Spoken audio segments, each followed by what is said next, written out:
6 పిల్లల తండ్రితో ఎఫ్ఐఆర్. పెళ్లి కాకుండా 2 పిల్లలకు తల్లైంది. ఆమె కూతురు కూడా స్టార్ హీరోయిన్. సినిమా ఇండస్ట్రీలో లవ్ అఫైర్స్, సహజీవనం, పెళ్లి, విడాకులు ఇలా చాలా కామన్ అయ్యాయి. సెలబ్రిటీలకు సంబంధించిన రిలేషన్స్ మాత్రం ఎప్పుడూ వార్తల్లో నిలుస్తూ ఉంటాయి. కొంతమంది హీరోయిన్స్ స్టార్డమ్ తెచ్చుకున్న తర్వాత కెరీర్ పీక్లో ఉండగానే లవ్ అఫైర్స్ కారణంగా కెరీర్ పోగొట్టుకున్న వారు, ఇండస్ట్రీకి దూరమైన వారు కూడా ఉన్నారు. వారిలో ఈ హీరోయిన్ ఒకరు. ఈ హీరోయిన్ ఒకప్పుడు అందాల తార. తన నటనతో ప్రేక్షకులను మెప్పించింది. 6 పిల్లల తండ్రితో ఎఫ్ఐఆర్ పెట్టుకుంది. అప్పట్లో ఇదొక సెన్సేషనల్ న్యూస్. ఆ 6 పిల్లల తండ్రిని పెళ్లి చేసుకోలేదు, కానీ అతనితో సహజీవనం చేసింది. పెళ్లి కాకుండానే 2 పిల్లల తల్లి అయింది.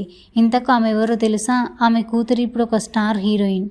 ఇంతకు ఆమె ఎవరంటే ఆమె మరెవరో కాదు, అలనాటి అందాల తార పుష్పవల్లి.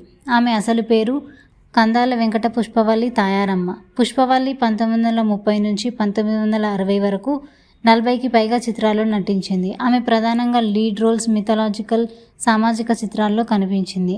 ఆమె గ్రేస్ఫుల్ నటన, అందం ప్రేక్షకులను విశేషంగా ఆకట్టుకున్నాయి. కాగా పుష్పవల్లి 1940 మొదటి వివాహం చేసుకుంది. ఆ తర్వాత భర్త నుంచి విడిపోయింది. ఆ తర్వాత ప్రముఖ నటుడు జెమినీ గణేష్తో ప్రేమలో పడింది. అప్పటికే గణేష్కు పెళ్ళై 6 పిల్లలున్నారు. జెమినీ గణేష్ పుష్పవల్లి పెళ్లి చేసుకోలేదు, కానీ సహజీవనం గడిపారు. వీరికి 2 పిల్లలు. వారిలో ఒకరు టాలీవుడ్లో స్టార్ హీరోయిన్గా రాణించిన రేఖ ఒకరు. మరొకరు రాధ. ఆమె తమిళ్లో కొన్ని సినిమాల్లో నటించి ఆ తర్వాత సినిమాలకి దూరమయ్యారు. గణేష్తో పెళ్లి కాకపోయినా పుష్పవల్లి జీవితాంతం ఆయనతో కలిసి ఉంది. అలాగే తమ కూతుర్లను హీరోయిన్గా ప్రోత్సహించింది.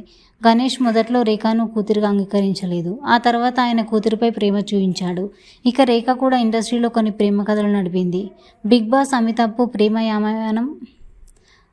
బాస్ అమితాబ్తో ఆమె ప్రేమాయణం అప్పట్లో హాట్ టాపిక్గా అయ్యింది. ప్రస్తుతం ఆమె పెళ్లి చేసుకోకుండా సింగిల్గా ఉంటుంది.